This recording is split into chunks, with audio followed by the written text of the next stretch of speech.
Luffy finalmente se recuperou e foi direto atacar o Imu. Finalmente, o flashback do Brook chegou ao fim e com isso ficamos sabendo o que realmente aconteceu no passado. Porém, um novo mistério surgiu. E esse mistério está ligado a Shuri sempre ter sido mais importante do que todos imaginavam, pois ela possui uma habilidade secreta que ninguém faz ideia do que seja. Bom, é sobre isso que falaremos hoje. Então, já se prepara e bora lá conversar sobre o capítulo 1186 de One Piece. Para começar, eu quero muito falar dessa capa que o Oda desenhou a pedido de um fã. Ali nós podemos ver o Loki criança desenhando a Ida ao lado de todos os animais que ele domou no futuro no submundo de Elbaf. Pessoal, se tem uma coisa que me emocionou durante o flashback do Loki foi justamente a relação da Ida com ele. Desde pequeno, ela o tratou como filho do próprio sangue e sempre tentou fazer com que ele se sentisse confortável. Também, secretamente, o Loki correspondia a esse sentimento. Não é à toa que no dia em que ele descobriu que um dos vilarejos de Elbaf foi o responsável por envenenar a Ida, ele foi lá e destruiu tudo. Diante disso, eu realmente espero que no fim do arco ele possa ter uma reconciliação com seu irmão. Afinal, os dois sempre amaram a mesma mãe. Agora vamos entrar propriamente dito no capítulo e ele começa de onde o último parou. Logo após de ter chegado à sala do trono, o Brook fica paralisado, sem entender o que estava acontecendo. A princesa Shuri, na forma de demônio, estava parada na frente do rei Ruven, que estava no chão, sem vida. Rapidamente o Brook ignora tudo, sai correndo até o rei e começa a chamar pelo seu nome, enquanto várias lembranças voltam à sua mente. O Brook se lembra de quando os dois se conheceram no lixão e que por conta do Ruven ter essa cara de mais velho, ele decidiu chamá-lo de Aniki. Outra coisa curiosa também nessa cena é o Gorosei que está parado na sala, e que tudo indica, como a gente já falou, que é o ancião Marcus Mars. Só que, reparem no momento em que o Brook se ajoelha ao lado do rei. A sombra do Imu aparece na cabeça do Mars, mostrando que da mesma forma que ele fez com Saturn em God Valley, ele fez aqui. Ou seja, o Imu assumiu o corpo do ancião, utilizou o Domi Reverse na Shuri e no Ruven, e fez com que os dois lutassem até a morte. O problema, pessoal, é que, como nós vamos ver ao longo desse capítulo, o Brook não fazia ideia que esse tipo de poder existia. Então, para ele, tudo parecia um grande pesadelo. Então, depois de passar um tempo gritando, o Imu fecha a porta atrás do Brook e a princesa Shuri se vira para o Brook e diz que o rei já estava morto. Em resposta, o Brook ignora a princesa e se vira para o homem fumando um charuto que estava sentado e quieto esse tempo todo. Ele acusa aquele homem de ter manipulado a princesa, pois ele cuidou dela desde que ela era um bebê e ele tinha certeza que ela era incapaz de fazer uma atrocidade dessas. Diante disso, o nobre não fala nada, mas a Shuri se vira para o Brook e pergunta se ele sabia que ela era um dragão celestial e que o Ruven não é o seu pai de verdade. Nesse momento, o que mais pesou é que ela não utiliza o nome pai, apenas fala esse cara. Então, ao ouvir a princesa chamando o rei de esse cara, o Brook começa a gritar, dizendo que ela era sim filha do rei Ruven e que o sangue é irrelevante quando o assunto é o laço que envolve um pai e um filho. Diante disso, então, nós temos a grande revelação. No capítulo anterior, a gente foi levado a acreditar que o governo mundial exigiu 1000 escravos de Hesperia e que o Ruven recusou e que por isso a guerra começou. Só que agora a Shuri revela que isso foi uma mentira do próprio rei. O governo mundial nunca quis 1000 escravos. Eles queriam uma única pessoa. Eles queriam a princesa Shuri. Se a gente for considerar que isso realmente seja verdade, o Ruven mentiu para o povo dele, mentiu para os soldados, mentiu para o Brook e deixou todo mundo acreditar que a guerra era sobre escravidão, sobre tributo, sobre dinheiro. Porém, a verdade é que ele estava travando uma guerra inteira, sacrificando o reino inteiro para proteger uma menina, a filha dele. E o detalhe que torna isso mais devastador é que o Ruven sabia que a Shuri não era sangue do sangue dele. E mesmo assim ele escolheu ir à guerra contra o governo mundial, escolheu morrer para não entregá-la. Uma decisão que qualquer pai faria pela sua filha, não tenho dúvidas. E isso só comprova o que o Brook disse sobre o sangue não importar em um vínculo que foi formado. O Ruven escolheu ser pai por amor, não por sangue. E essa é uma das coisas mais bonitas e mais trágicas que o Oda escreveu nesse arco. E aí, pessoal, mais uma vez, se isso for realmente verdade e não uma manipulação do Imu, então o Ruven teve que tomar uma decisão impossível e isso levou o reino de Hesperia a ruína. E aí chegamos na revelação central do capítulo, a identidade do homem misterioso que apareceu fumando um charuto. O nome dele é Manmayer Growlo, ou Grow, vai depender da tradução oficial e isso a gente vai ter que esperar. De qualquer forma, ele é um dos cavaleiros sagrados a serviço de Imu e o pai biológico da Shuri. Semana passada a gente lançou um vídeo falando sobre a possível identidade desse personagem e eu no fim disse que apostava minhas fichas todas em ele ser um cavaleiro da família Manmayer. Infelizmente, eu acertei, porque isso significa que 16 anos atrás, quando a Candel ficou de cama por meses, na verdade ela estava grávida. E como isso aconteceu, eu não preciso nem dizer. Basta vocês se lembrarem da tragédia que aconteceu com a Ginny. Também, o Oda não vai mostrar esses detalhes. Porém, a estrutura da história deixa mais do que claro que a origem da Shuri está ligada a uma das práticas mais cruéis do mundo, envolvendo os nobres mundiais. De qualquer forma, o Cavaleiro Sagrado se levanta e diz que se lembra do Brook, que havia um garoto com um afro entre os subordinados da Candel, mas que na época o Brook não tinha permissão de se aproximar dele. Também, pessoal, no momento em que ele fala essas palavras, o Oda desenha os olhos do Cavaleiro, que são exatamente os mesmos olhos da princesa. Assim que eu li isso pela primeira vez, eu achei que seria apenas uma maneira de representar o vínculo genético entre os dois. Mas não, o Oda foi além. O Cavaleiro continua falando que normalmente eles, ou seja, os nobres, não voltariam para um reino distante como Esperia apenas para levar uma pirralha qualquer. Porém, que no caso da Shuri, ela nasceu com uns olhos especiais, e que esse tipo de característica é extremamente rara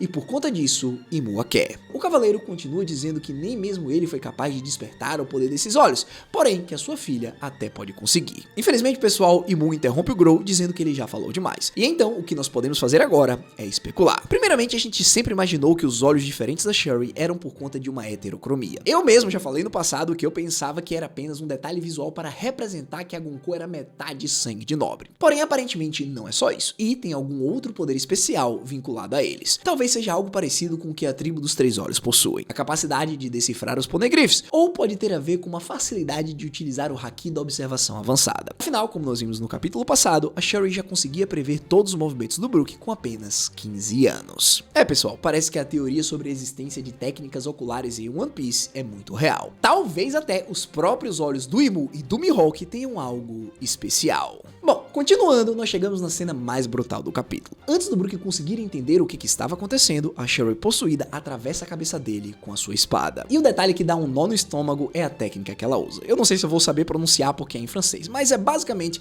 Gavot Bond en Avant. A mesma técnica que o Brook utiliza lá em Thriller Bark contra o Wars. Possivelmente essa técnica foi ensinada a ele pela própria Candel, e depois ele passou adiante pela Shuri. Ou seja, a técnica que lhe foi ensinada por uma das pessoas mais importantes da sua vida foi a mesma utilizada para quase matá-lo pela filha dessa pessoa. Pessoal, isso foi uma tragédia completa. O importante também é que antes de receber o ataque, o Brook começa a se lembrar da Shuri quando ela era mais nova. Ali, ele diz que ela sempre foi um anjo, mas que agora está parecendo um demônio. Diante dessas memórias, o Brook decide não lutar, larga a espada e recebe o ataque direto na sua cabeça. O que, na minha opinião, deveria ter significado a sua morte. Também, enquanto ele recebia esse ataque, o Brook começou a cantar em sua cabeça aquela música característica que vimos ele cantar quando ele estava prestes a morrer pelas mãos dos marinheiros corruptos. De sapos a vacas, de reis a escravos, quando todos nós morremos, só restam ossos. Não sei se vocês perceberam, mas pra mim essa música parece muito um grito de liberdade e igualdade. Eu colocaria no mesmo nível que é o sorriso dos membros do clã D quando eles estão prestes a morrer. Se eu tivesse que apostar, eu apostaria que ainda iríamos ver muito mais dessas letras ao longo da obra. De qualquer forma, avançando, o Brook é atingido e desmaia. Porém, um tempo depois ele acorda e na sua frente tem vários soldados dizendo que um milagre aconteceu, porque a espada da Shuri que atravessou a cabeça dele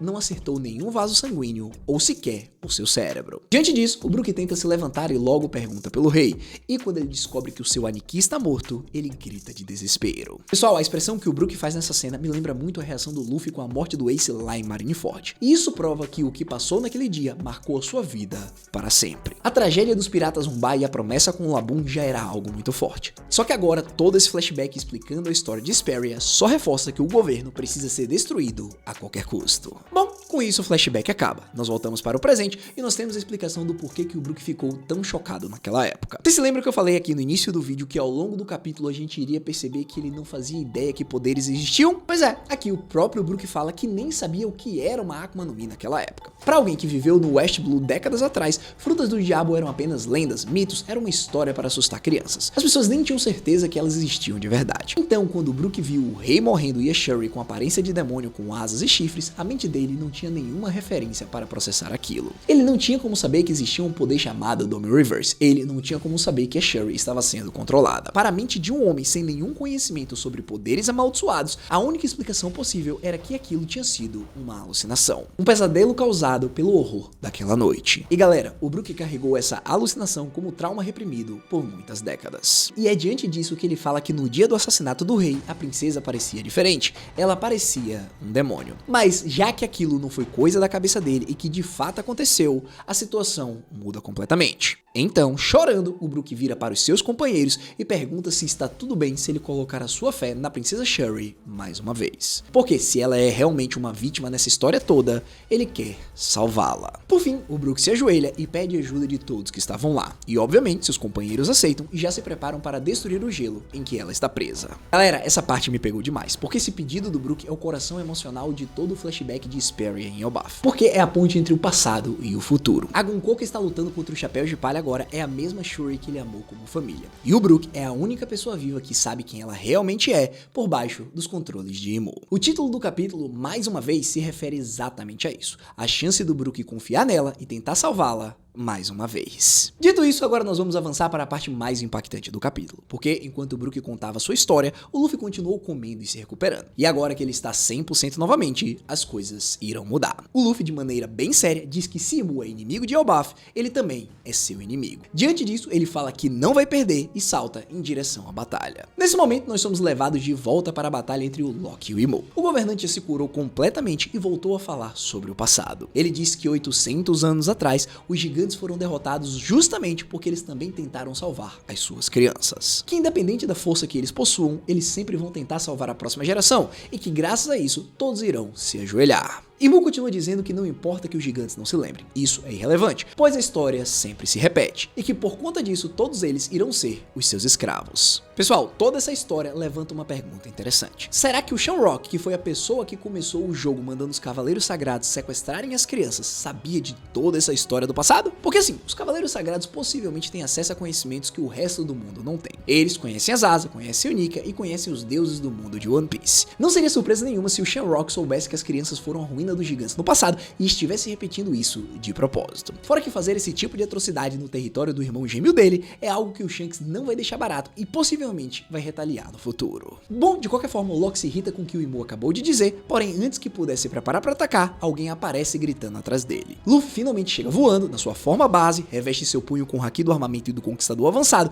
e acerta um soco na cara do Imu que faz o governante cuspir sangue. E galera, presta atenção nos detalhes que tornam essa cena impactante. Primeiro que o Luffy não chegou nem na sua forma despertada. E mesmo em sua forma base, ele atravessa a ilha gigante inteira em uma velocidade absurda, em um feito de mobilidade que mostra o quanto ele evoluiu, e acerta um soco na cara do Imu enquanto grita pra ele cair fora de Elbaf. Fora que essa cena é o paralelo direto com um dos momentos mais icônicos de One Piece, quando o Luffy socou o São Carlos lá em Shabold. Porém, a diferença é monumental. Em Shabold, o Luffy socou um nobre mundial qualquer, um membro da elite. Agora, ele socou o Imu, a pessoa que está secretamente acima de toda essa elite, o verdadeiro governante do mundo, a entidade ligada ao século perdido e a quase todos os maiores mistérios da obra. O soco no São Carlos foi o Luffy desafiando um nobre corrupto. Agora o soco no Imu é o Luffy desafiando o centro de todo o sistema do mundo. Mas aqui eu vou ser honesto com vocês e dar um aviso importante, porque a gente já viu esse filme anteriormente. Vocês se lembram de quando o Luffy socou o Kaido pela primeira vez em Wano e derrubou ele? Naquele momento, todo mundo achou que o Kaido era fraco. E aí, no capítulo seguinte, o Luffy utilizou o Gear 4, causou 0 dano no Kaido e foi nocauteado com um único golpe. O Oda adora esse tipo de estrutura. Ele entrega um momento de hype para o herói e depois mostra a real escala do vilão. Então, por mais épico que esse soco tenha sido, eu não ficaria surpreso se o próximo capítulo mostrar o Imu revidando e mostrando o porquê que ele é um dos vilões finais. Galera, esse soco provavelmente é o começo do confronto. Não é a prova que o Luffy está no nível de Imu, mas mesmo assim, simbolicamente, esse soco é gigantesco, porque é o primeiro contato físico entre o protagonista e o antagonista final de One Piece. É o Luffy, o Nika, a encarnação da liberdade, batendo de frente com o Imu, a encarnação do controle e da opressão. Depois de mais de 1000 capítulos, o herói e o vilão supremo finalmente se encaram,